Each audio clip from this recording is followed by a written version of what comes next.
Assalamu alaikum audience, welcome to Youth Matters. I will be your host, Muhammad Hamas Ashraf. I'm from Youth Club and I head the Research and Development Department over there. So today we have a special guest at Youth Matters. This is Dr. Salman and he has a PhD in chemical biology from Imperial College London. Furthermore, he's also the editor and he's the chief, you can say, what would you say, administrator at editor and chief editor at Islam21c. Now, Islam21c is as far as I can remember. I mean, we were back in early 2010, 2009, 2010. So we were very much, we started coming to Islam and whatnot. I felt my personal journey as well. So there was very little data out there, for example, what's going on and there were less sources to look up things. It's very early on that this website was available for us to know what's going on over at UK, the Muslims, and our connection to the UK Muslims came through this source. And mashallah, it was a great help. Like, for example, the issues that we are going through and the issues that our Muslims at international level are going through. And this website was a key, you can say, mediator for us to know about these things and issues and whatnot.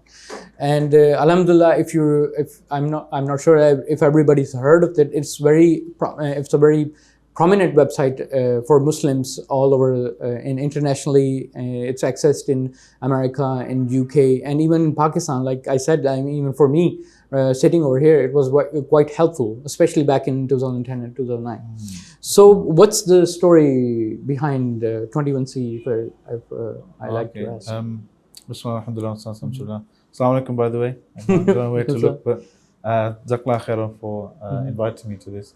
So Islam21c was actually founded in 2006 under the Muslim Research and Development Foundation, MRDF, with you may know Sheikh Haytham, MRDF, yes, by Sheikh Haytham. Yeah, and Sheikh Farid Haybatan and a few. Basically, a lot of senior scholars came together in UK and said, look, we need something in the online domain, not just attacks, but a kind of dearth of quality material articulating Islam, Orthodox Islam, in a contextualized way.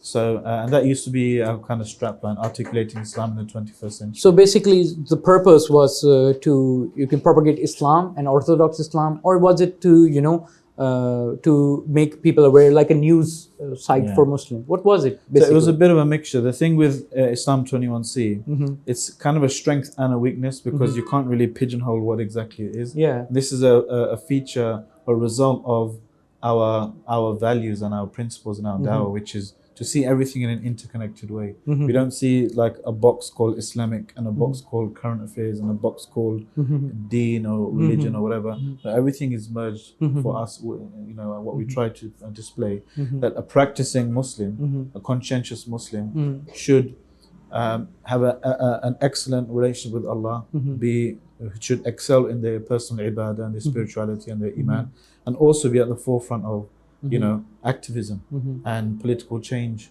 and knowing what's happening in the world, being up to date. And we believe this is the methodology the Prophet ﷺ instilled in his companions. So that was the kind of unique thing about Islam21c. It's one place you go for tafsir, gems, for fatwa, modern issues, for spiritual reminders, for some news analysis and so forth. So over the years we kind of expanded. We got more and more brothers and sisters in the team. So now we have kind of a semi kind of autonomous news department as well. We have a news editor, and we're doing what would traditionally be described as news, but it's through an Islamic framework.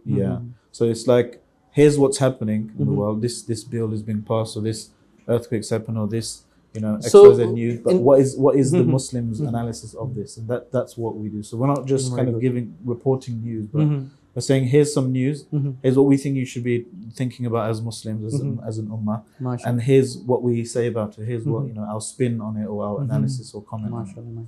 So was it initially UK focused, or we're just going to cover the parts of the UK or the problems of the Muslim over here, and then international, or it became international later? What was the story behind that? It was kind of always, it was modeled on a few similar websites in the Arabic kind of sphere, right?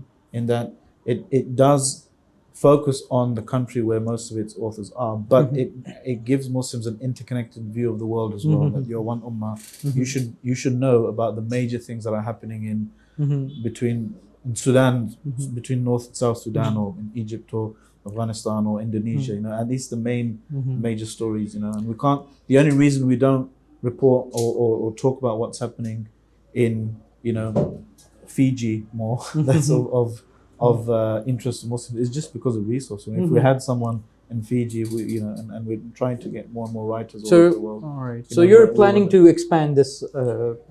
Yeah, I mean, we're always looking to and we're getting lots of writers join the team, and the vast majority of writers are voluntary writers all over the world. But historically, we've focused more on UK and kind of budded off into different parts of the world based on the relationships we have. Maybe now, in this trip to Pakistan, we can have more perhaps Pakistani Urdu affairs, maybe a Urdu section for this. Yeah, of course. We have,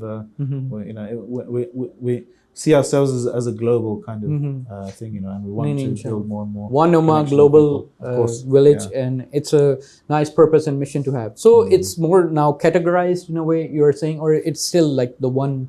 Everything is like that, but we categorize things just for ease of discovery of content. That's one of our biggest weaknesses. We have so much content that it's difficult for you to navigate and find things. So we're always thinking about novel ideas to display and showcase important articles. So so much khair has come from. I only joined in 2013, by the way. Oh. So all of the the success and stuff, I'm happy to talk about it, and to praise the organization, because a lot of the groundwork was done before I came. It's not like I'm praising myself or anything.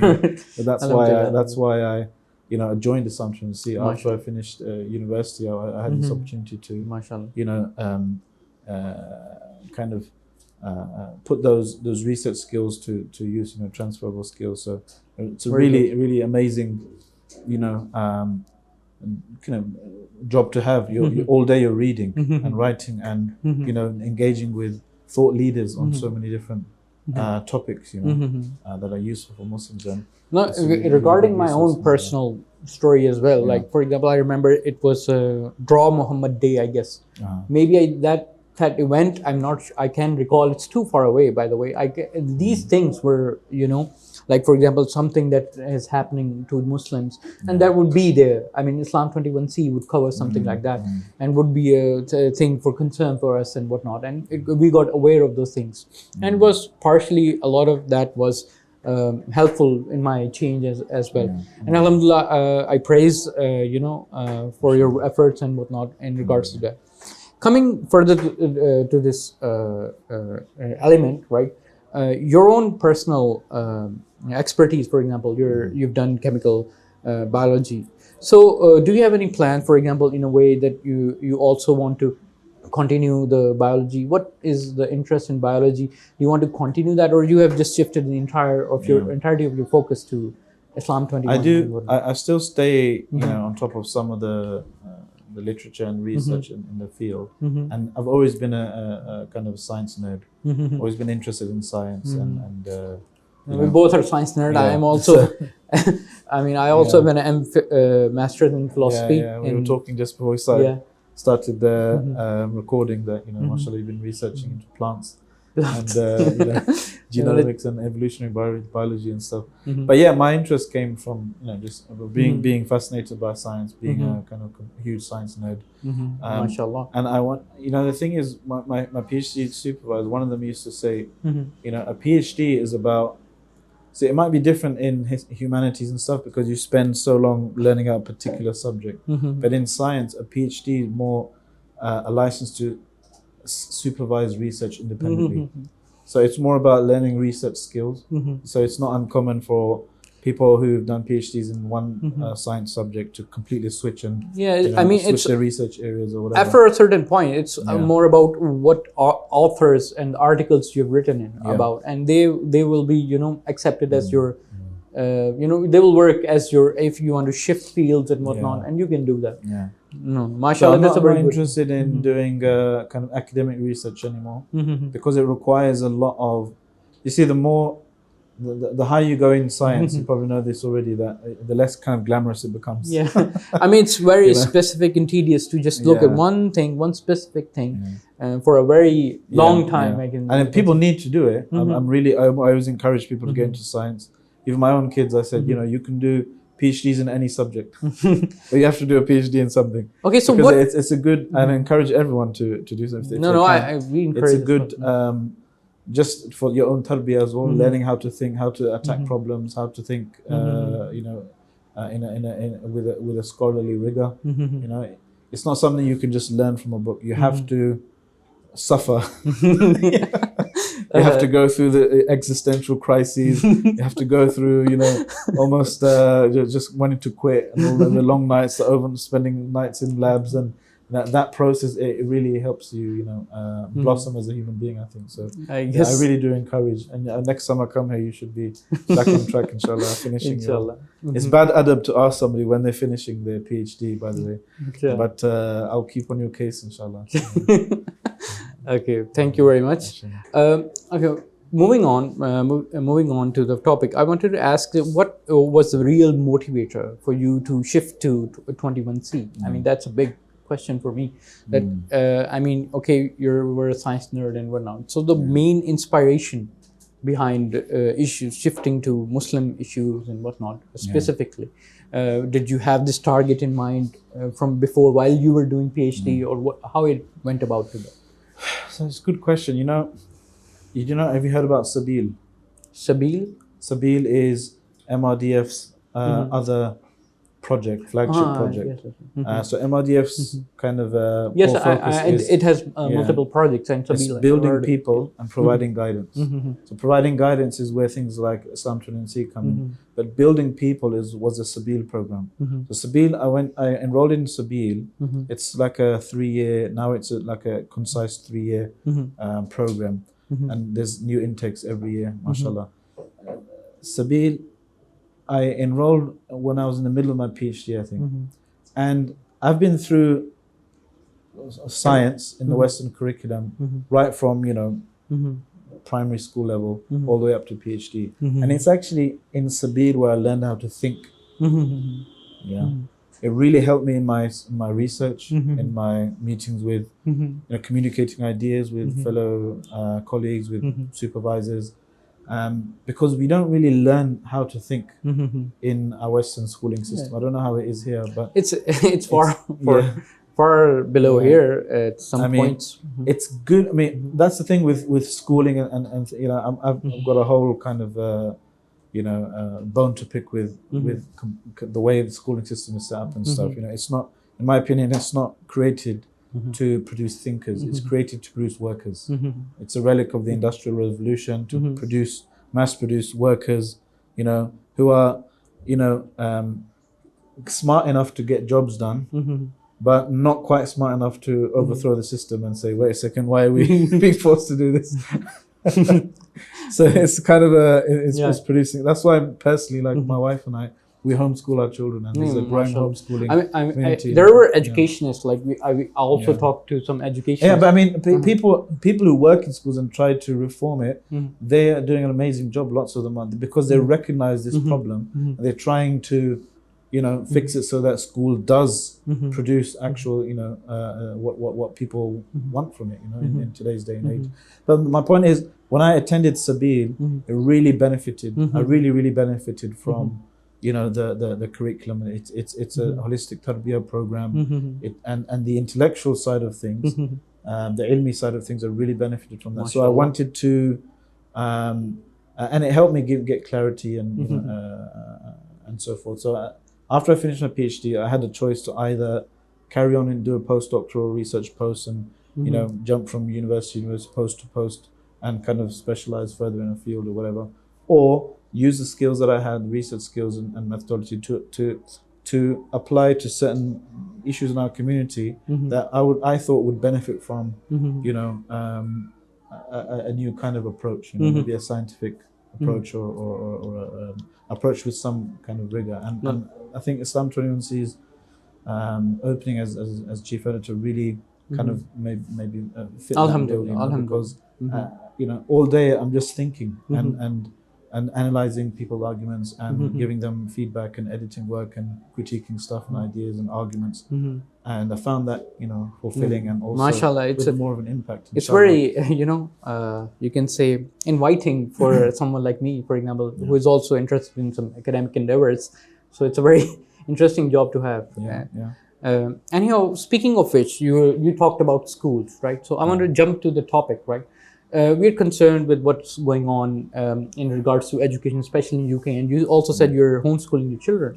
And we talked to some educationists as well, and they were also saying that not just you can say the structurally and the quality of teachers, even in US and UK, there's homeschooling is becoming popular, and some very major known educationists have recommended that as opposed to schooling your children as well. And this they say that the social aspect you're missing out, it's not a big deal. Your child can do fine. In link to that, okay, we see in UK, for example, the problem of, for example, the LGBTQ and these ideologies related to, you can say, the post-modernist ideologies and progressive ideologies seeping into the school system and making them mandatory. And we heard about it, for example, in UK, there was a big hue and cry. I think back in 2019, I'm not sure the exact year, but regarding the invitation of, regarding the inoculating in the curriculum, these books, which are propagating and teaching children from a very young age, very obscene things, right? So we see that in curriculum. And the reason I bring up this question regarding education and whatnot is because we see in Pakistan as well, we are facing a crisis in a way that some of our elite schools are also inculcating some of these values by step, but not explicitly.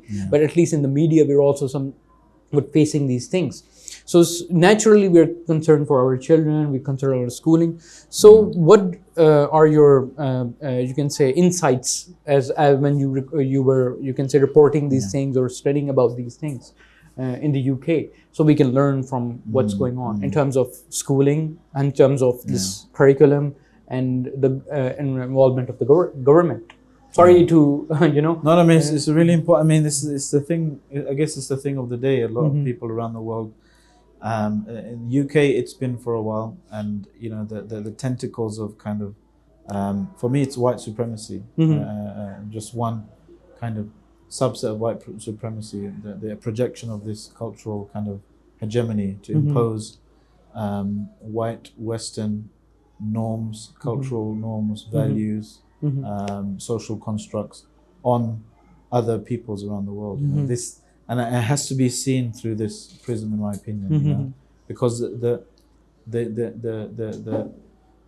colonization had two twin impulses, right? Number one, to dominate, and number two, to so-called civilize, to fashion the colonized in the image of the superior race, you can race, say, the Übermenschen, the superior race, or whatever, and you know, different European. States they carried out the destruction and the you know, annihilation, the extinction, attempted extinction of peoples and foreign ideas and value systems in different ways. You know, the French were gonna machine gun approach, similar to the, you know, the Americans maybe in some parts of the world, and the UK, the British Empire was quite a bit more subtle maybe, you know, but. Yeah, this is a relic of that, I guess, legacy, right? That tradition. it's presented in newer terms now, in terms like secularism and terms like liberalism. But it's in its DNA, in its undercurrent, it's the same thing, which is the imposition of white Western horizons onto other peoples. So do you think it's just the race? Because we've seen the alt-right, even though they're white, but the other progressive ideologies, it's a mix of things. It's not necessary, I don't know, but some say that, for example, that is a different thing. I mean, it's in a way that it's also white supremacy. But on the other way, it's like, for example, liberals and not liberals, I mean progressives. It's a good question, because a lot of people might think that, like, wait a second, a lot of alt-right Westerners are against LGBT as well. But it's very, I'd be very careful. I'm very critical of us Muslims as an ummah, or even as minorities in other countries, jumping into a debate amongst rival non-Muslims and picking a side. We might, on the face of it, overlap with some beliefs, values, opinions of right-wing people. Let's say, for example, Jordan Peterson is a famous example. The problem is they are both operating, they're both budding off from the same tradition. LGBT ideology is a uniquely Western. We can get into more details about the history of this ideology as well, but it's uniquely Western, Anglo-American, post-Victorian era, a relic of Victorian era, relic of Christian confessional tradition, relic of Freudian psychoanalytics. All of these types of things, they've converged together from a particular historic moment, an historic history, legacy, and a people's cultural norms and all that kind of stuff, to produce certain beliefs, right? Now, the consequence of those beliefs, people are, they have, culture wars or whatever amongst non-Muslims. But we have a completely different belief system. We have a completely different history. That's why I'm very critical or careful of us adopting the language of left-wing people, non-Muslims, or right-wing non-Muslims, because obviously there's going to be some overlap. If some people are beating the drums of war, generally left-wing non-Muslims are going to be saying no to war. So we agree with them on that stuff. And if some people are trying to destroy the family structure, or impose certain progressive liberal values on society, and right-wing people are opposing that, we'll agree with the right-wing people on that. But we have to do our agreeing, our disagreeing, our political activism, our philosophy, our critique from our own perspective, from our own vantage point. Why? Because one sociology professor that we had on our podcast from the UK, he put it very succinctly. He said the left-wing press, for example, they're okay with Islam, but they hate Muslims. No, they're okay with Muslims, but they hate Islam. The right-wing press, they just want to destroy Muslims. They hate you, but they're okay with some of your values. So it's always a delicate one. We should never. So that's the thing. So it's true that, because you mentioned that alt-right people, are against LGBT. Firstly, they're not that against the real issue, which is what I'm talking about. And the way it's difficult. There's different ways to describe what's going on here, but the core difference between us and Muslims and white Western, the white Western tradition, post-Christian Western tradition, is the belief, right?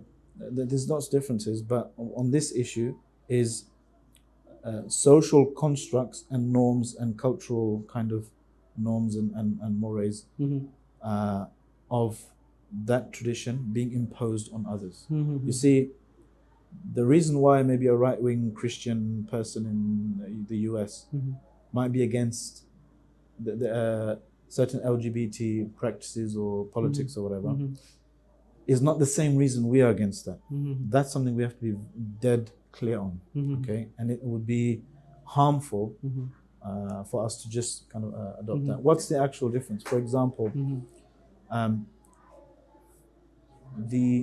if I were to, you see, somebody asked once in hold on, coffee.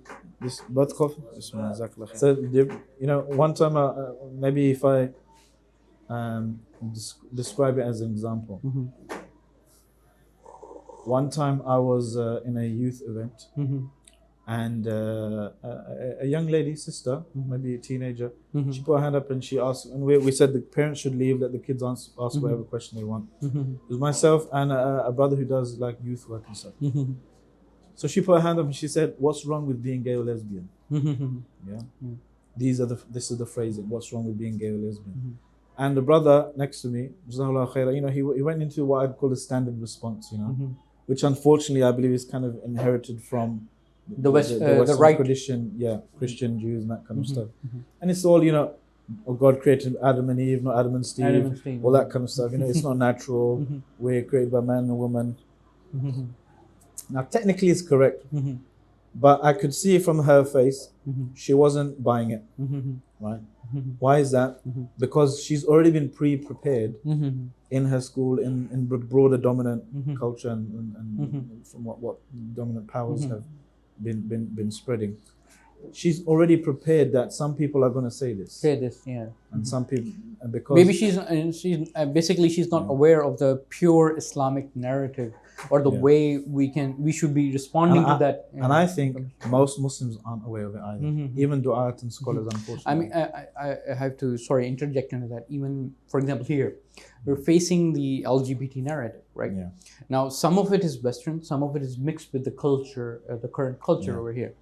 So many of even the du'at here, the responses that we pick in order to give to them, responses we take from the same sources.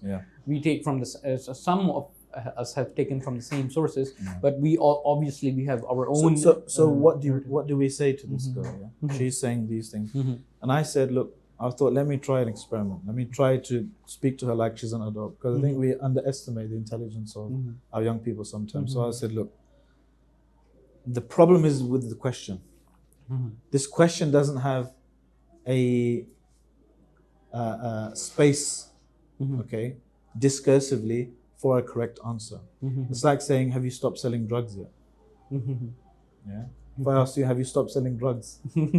No. If you say no, it's still, it means you're still selling drugs. If you said yes, it means you used to sell drugs. So I said the question is a loaded question. But most people don't recognize the assumptions that are loaded within this question. This is how this ideology has spread so far and wide. So I said, I think I've got on here. I said, imagine 1,000 rupiah. Yeah. Imagine if you put this under a microscope. Yeah. And you put a 100 rupees note under a microscope. Yeah. What kind of differences would you detect? Would you detect something in the chemical structure of this paper that is 10 times more valuable than the 100 rupee note? No, it would be the same. It would be the same. Why? Because money is socially constructed. Yes, it's a socially constructed value put into it. So I said, how many of you know what social construct is? I said, okay. There are some social constructs that are embedded into your question. The fact, for example, that something called gayness and lesbianness is an issue of being. Like you said, what's wrong with being gay or lesbian? Right? These are socially constructed. Right? Now, the problem with Western right-wing critiques of the LGBT ideology is they actually still believe in that the same. They believe that this happens. Like there is something like gayness, or there is something like. So because they believe it because it's from their tradition. They've already accepted this narrative. It came from them. It came from them. That's why heterosexuality came after homosexuality. They as constructs, right? In the 19th century, the mid 1800s, the fact that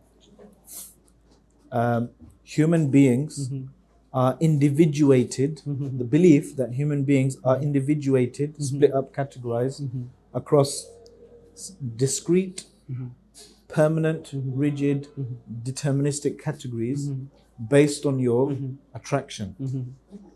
Yeah. And the belief that this is a somatic fact, a fact about your body. Just like hair color, eye color, pigmentation, height, whatever. These are facts about the body. Likewise, so is this new magical term called sexuality or sexual orientation is a fact about the body, right? This belief originated, this is pure Western. Christian, Victorian, spread by imperialism, but its asl is the same. It's from that tradition, right? And this is people who are interested in this, they can, it's a fascinating history, but it's got nothing to do with. It's like putting, notes under a microscope. It's socially constructed, right? It has some elements about real life, but it's how you interpret and categorize those elements, right? Now, we as Muslims, we don't have that baggage. We don't have that belief. We are the ones who are actually tolerant. We're saying you can have your belief. Lakum dinukum waliya din. To you is your way, to me is mine. But don't impose that. And what's happening now is the imposition of that belief across, inferior races. The imposing of that belief across inferior races, right? And the motivations behind this, you can go into conspiracy theories or whatever. I'm not really interested in why that is, But the fact of the matter is, this is one frontier in neo-imperialism, in neo-colonialism, right? To impose white Western, Anglo-American ideologies, or you can say the presumptions. People. I mean, they have their own presumptive values or presumptive social constructs upon which we build. Now, coming to this, this similar aspect over here, right? Now, in amongst our elite, even in the Dawah circle over here, we are also importing both the things. For example, the narrative from a Western viewpoint, right? We are also importing even the positive, the Dawah aspect as well. So there is a phenomena, I'm not sure if you're heard of it, it's called the American Islam. There is something called the American Islam, or there's much more integrated. Those assumptions are much more integrated. Those values are much more integrated into the structure.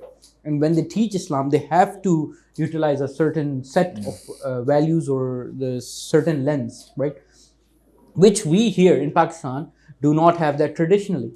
But now we have to. We're pigeonholed due to globalization, right? To utilize those means right now. Right. So this is the current narrative. What would be your suggestion, or what would be your viewpoint in regards to it? What is this happening? Do you acknowledge that something like this is happening? And if it is happening, then how to deal with it? So it's happening in terms of these social constructs, these norms, these ideologies are being imposed on other people. What we should do is not accept these ideologies and argue from within them. That's what often happens, unfortunately. Which is what, for example, the brother I mentioned, if you don't challenge the presumptions of the question, you don't challenge the underlying beliefs that are being imposed, then you're setting yourself up for failure. You're entering a boxing match with one hand tied behind your back. Because this narrative only allows for two characters. This story that's been built up from the Western Christian tradition into Victorian era, into secularism, into imperialism, into liberalism, that these magical categories called sexuality as a somatic fact, that these are there's some mystical quality inside you called sexuality. If we accept this, or if we fail to challenge it, then there's only two characters allowed in this story. The enlightened ally, who wants to help people find their, inner magical self, true self. And the second character is the bigoted, homophobic, backwards, religious person. Right? The way we have categorized. If we fail to challenge this narrative, then you're you're telling young people, you're telling the people who've drunk the Kool-Aid, you're telling people who've brought into the narrative that you're the second type of person, that you're just like a racist, for example. You know, racist against black people or Chinese people or whatever, and then they're yet to be, you know, civilized. They're yet to be enlightened, right? But the problem is, the thing that we need to do is challenge the white supremacy, the racism inherent in the dogmas being forced on other people instead. And that includes our things that we might not find an issue with, for example, using the word straight, using the word heterosexual, right? Because if you use this without, and using the word homosexual, for example, lots of Muslims, they say things like, homosexuality is haram. Yeah, what's wrong with this statement? But you have assumed that there is something called exactly. So I say to people all the time, and some people think this is blasphemous, don't say homosexuality is haram. Don't say that. Yeah, because when you might mean in your head, you're talking about liwat, for example, yeah, which is a translation of something from our tradition into what you think is what I think might be the English translation. But the general public is saying Western audience, you're asking me to deny something that is inherent inside me. Yeah, right? exactly. Like so that's why we say, look, we disbelieve in homosexuality, we disbelieve in heterosexuality, we disbelieve in all of the offshoots, all of the corollaries of sexuality, this magical construct, sexuality as a somatic fact.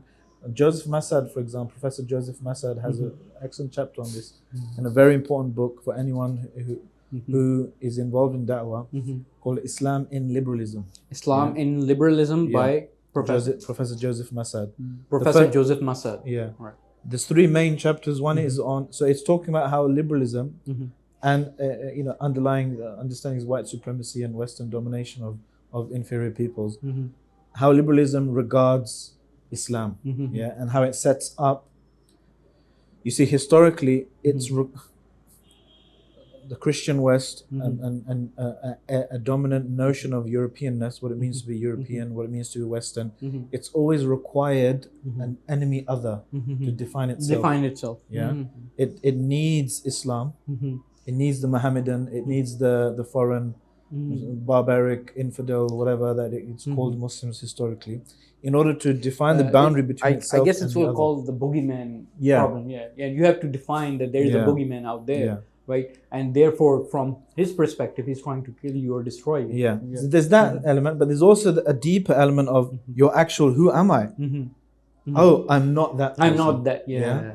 So, and in doing so, you can project all of your insecurities onto that person, onto that other.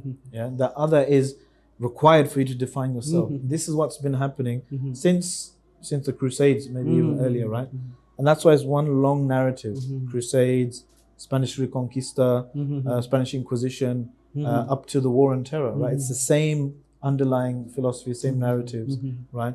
So his three main issues are the democracy despotism binary, yeah, that those Muslims are against democracy, we are pro-democracy, even though historically Islamic civilizations have been far more democratic than even the most democratic Western civilization. Yeah. The second one is women's rights, right, and the network of NGOs and organizations and government departments that are using this caricature of women's rights to otherize Muslims and to call for wars and intervention. And look at interesting. The WikiLeaks back in I think they released this particular statement by the CIA in specific that you have to utilize feminism in order to curb the military campaign that is happening over there. And for example, the same is happening over here. Is the funds, the gender studies in the universities and whatnot. I mean, we are following this structure all the way to our, for example, public health institutions. We have to cater for everything that is associated with this, and we have to use gender neutral language, and we have to do. I mean, and it's excessively funded, and it's a very I mean, he does things an to see. amazing scholarly treatment of this entire subject. And the third area is LGBT ideology, what he calls the Gay International. You know, the network of lobbies, government departments, NGOs set up in order to perpetuate that Western hegemony, right? Now, knowing this allows us to actually critique it properly and recognize when we are being imposed upon, right? And the thing is, so there's different dynamics. So Muslims as a minority in Western nations, they have to react in a particular way, right? Because sometimes there's always the looming threat of violence, political violence, state violence, you know, restriction of your rights and so forth. There are always there's always this back and forth. But so that's a caveat, right? So what I'm saying here might not necessarily be that relevant to you in Pakistan. It's up to you. Yeah, it's the thing is it is becoming relevant. Like I'm in terms of the risk, And another thing from that point, by the way, it was interesting to see that for you yourself have gotten a bit of a trouble with the the media and the press regards to something. So the thing is that we have, on the one hand, obviously we have these policies to deal with, and the other hand, there's sometimes the media who gets to you. Like for example, your case, the famous case that happens to you. So what was that about? I mean, what's the media? They like me now. It's okay. So how do you deal with something like that? For example, it's just an advice in a way. Okay, if somebody has faced something like this, no basis, no accusation, nothing whatsoever. So let me explain for the viewers, maybe. Please explain further.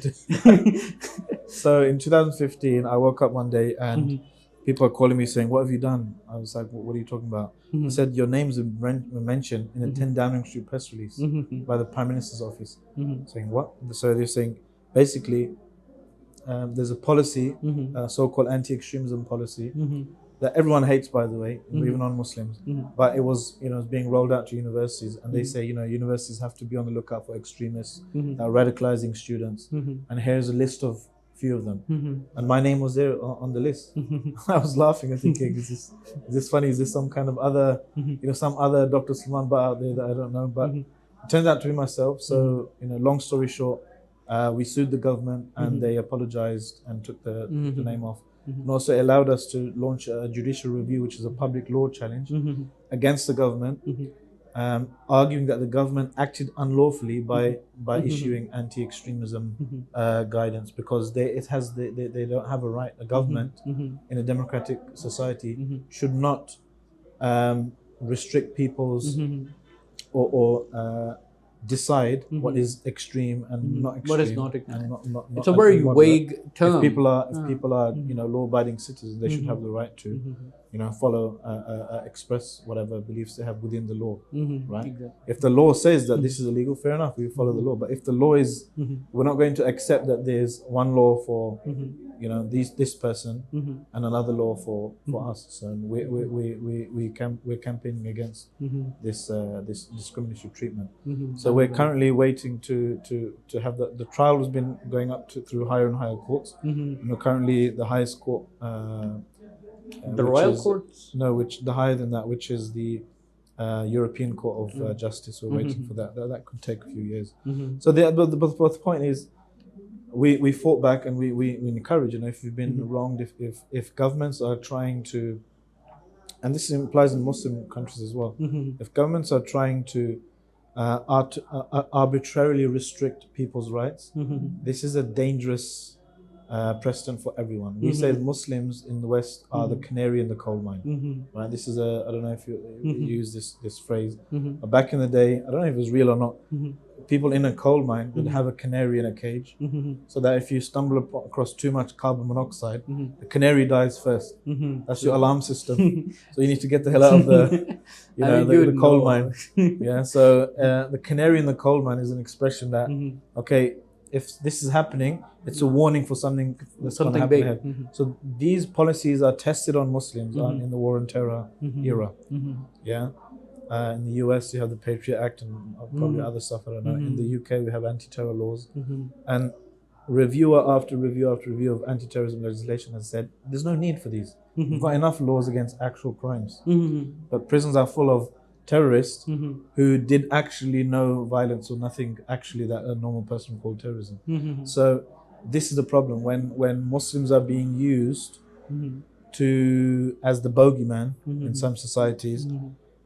For people to hand over their rights to the state, say, okay, keep us safe, just take all of our rights, put cameras everywhere up, monitor our email, monitor everything, surveil us, with the excuse of this scary Muslim as an excuse.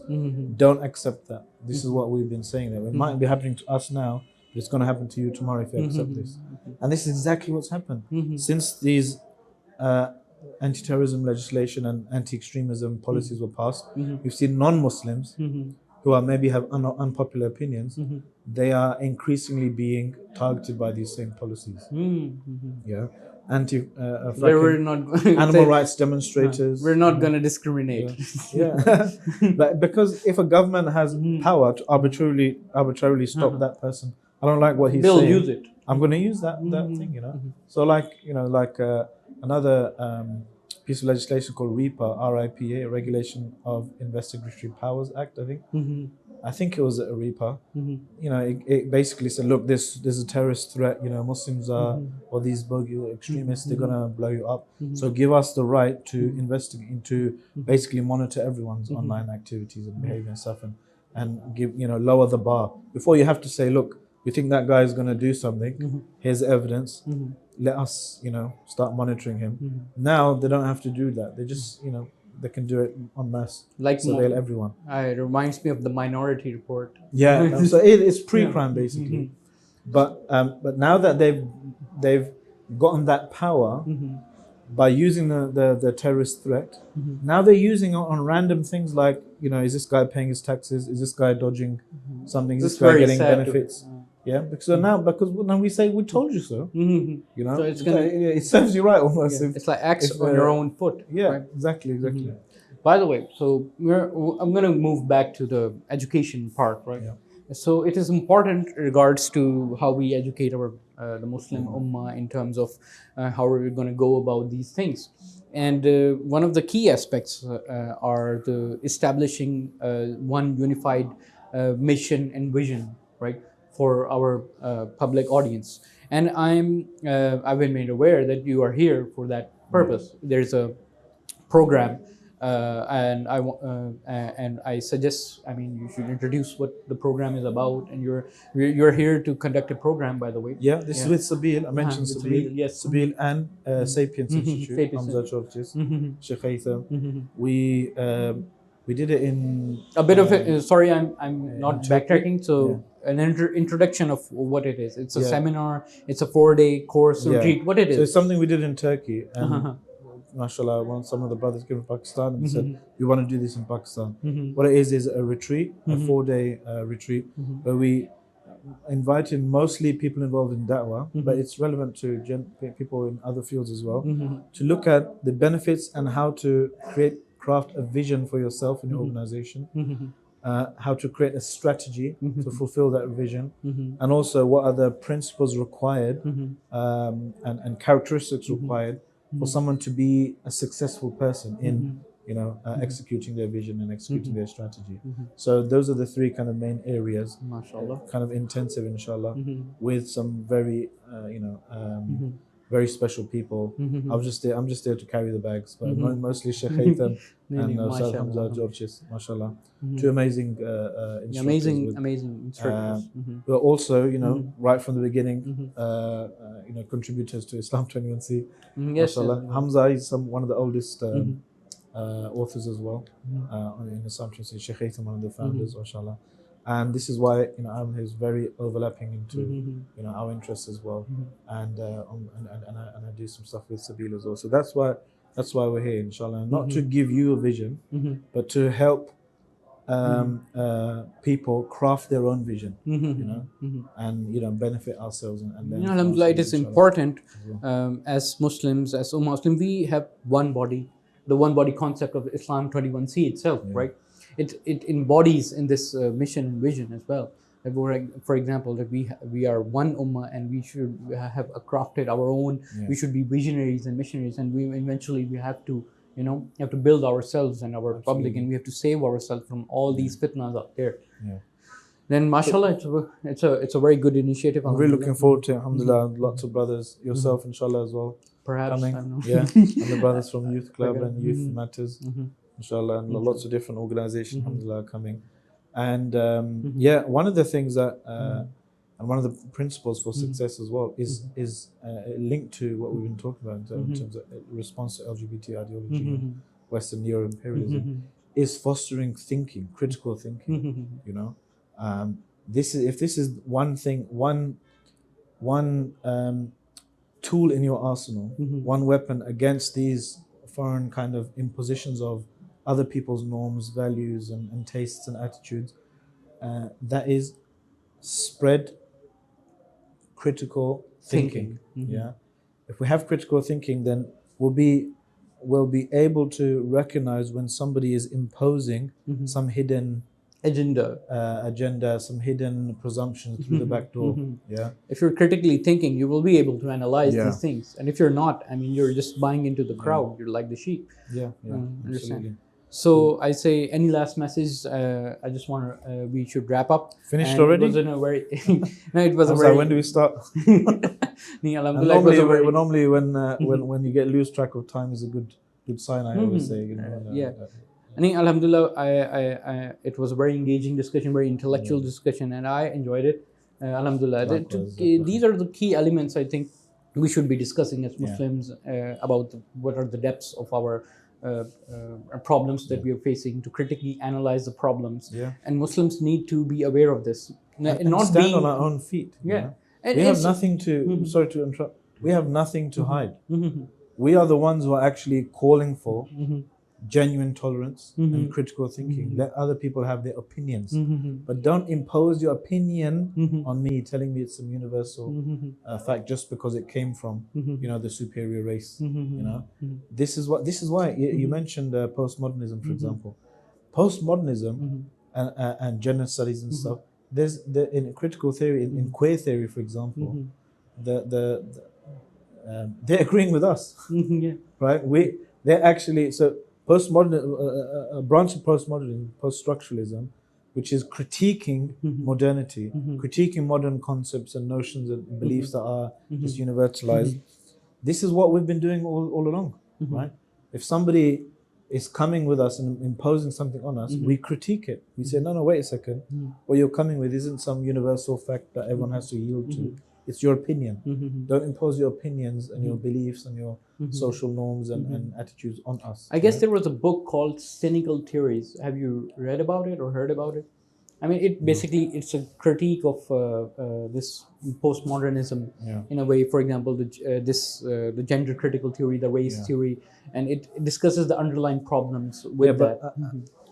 I don't know that book, but I'm guessing it's probably written from the vantage point of a Western pro-modernist who's anti-postmodernist, because I guess this is the thing that we were discussing about left wing, right wing. Likewise, there's postmodernism and there's modernism. So postmodernists are destroying Western modernity, brick by brick. Somebody who's maybe like a Jordan Peterson type, they might be saying things that agree with us, but they're championing Western modernity. And part of that is LGBT they're pushing. So postmodernism actually recognizes queer theories and queer studies in any Western university. They're one of the central dogmas is these things that these categories are artificial. They've got nothing to do with actual real life. Right? These are socially constructed categories, and this is something we agree on. But we don't agree because they're saying, we agree because we have our own our own vantage point, our own vantage point, our own perspective, our own. Because when somebody says there is something called this magical quality called sexuality, and this is who I am, and this is my identity, and all that kind of stuff.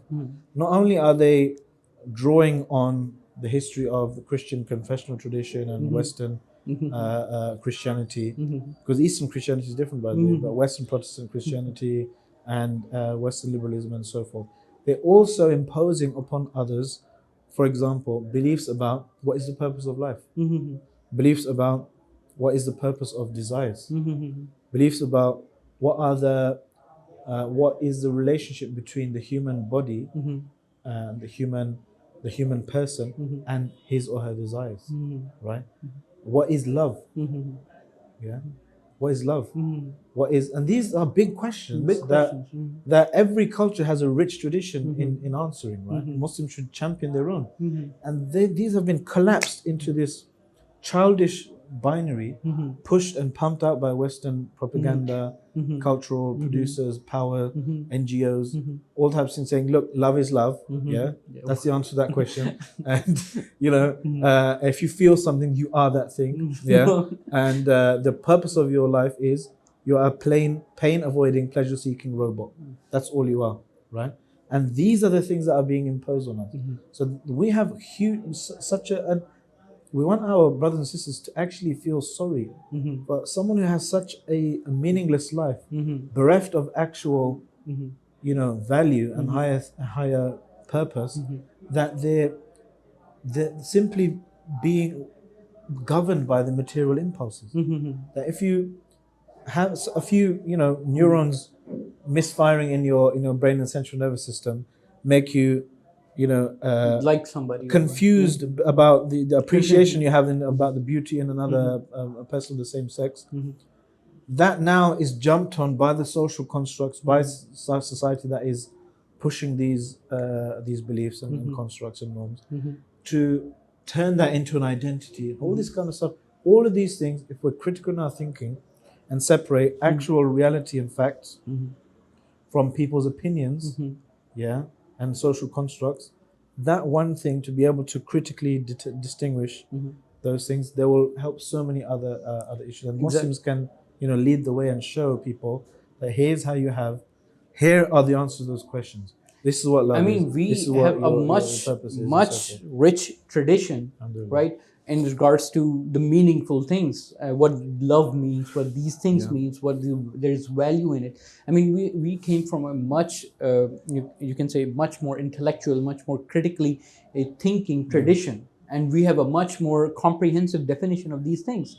I mean, we are not even aware of what our definitions are. That's another problem. And if we are not aware of our definitions, our understanding, or our tradition, we are unable to combat them, or we present a viewpoint in contrast to whatever they're presenting to us. And there were.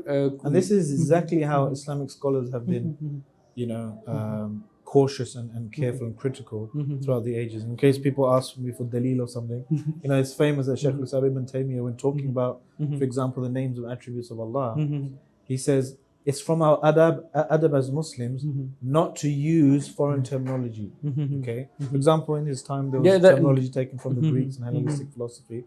So his methodology was what he says: if you want to use this word X, we say, what do you mean by that? Don't just say, X, Allah has attribute X. No. What do you mean by that? If you mean this, then we agree. But we say use this term instead. Don't use the term X because it's ambiguous. If you mean this, then we disagree. Because we don't attribute this to Allah, for example. This is standard, critical thinking, right? Don't just accept terminology from other people, because every term is laden with historical baggage, social baggage, political baggage, maybe even financial motives or whatever. So much. So this is what we should be on the forefront. That's why the thinking, critical thinking, this is something praised by Allah subhanahu wa ta'ala. This is something we need to reclaim, inshallah. So Alhamdulillah, I guess this is the end of our podcast. Any final words that you want to convey to the Pakistani Muslims? And here, from the perspective, we know you have a vast perspective in terms of the political and social scenarios of Muslims in UK and other places. So your final thoughts or any advice and anything you want to say? I've been talking for an hour, so they're probably sick of my voice. But my message for Pakistani Muslims is, be proud of your heritage. This country. I don't want to travel obviously that much, but one thing that I found about Pakistani culture is that your Muslimness and your Islam is inextricably linked to your sense of identity. This is why Pakistan was made.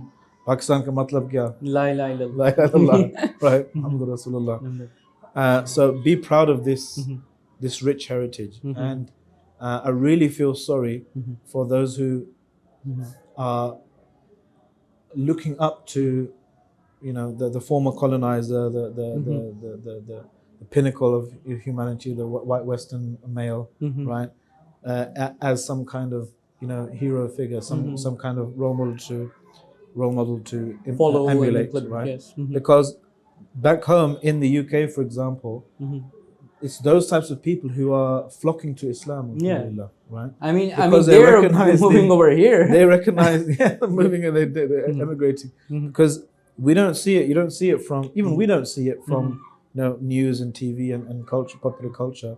But I always say, talk to three types of people who actually give you the insight of the consequences of liberalism, really, the individualistic liberalism, to the philosophy that a human being is simply a pleasure-seeking, pain-avoiding robot, and that we should maximize our own personal desires and so forth. Speak to people who are involved in the police, involved in accident and emergency in hospitals, for what the kind of carnage that happens, Friday night, Saturday night on our streets, and people involved in social care, social work, i.e. when children are taken away from their families because of neglect, because of violence against them, because this is what results. The most vulnerable people in society, they get oppressed the most when your reigning dominant ideology is liberalism or neoliberalism, where human beings' interactions are just boiled down to competitors for scarce resources. This is all we are. This is our philosophy about life, about human vis-a-vis human, of human vis-a-vis nature, the destruction of nature, the destruction of the human soul and spirit, the destruction of society. Speak to these types of people if you really want to know the consequences of following a lifestyle which is away from Allah subhanahu wa ta'ala. So be proud of your Islamic identity. That's my message. Indeed. So Jazakallah khair, Dr. Salman. It was a pleasure having you. And my pleasure, mashallah, it was a very insightful, very intellectual conversation, and I appreciate it a lot. Thank you very much for coming to Youth Matters. Thank you.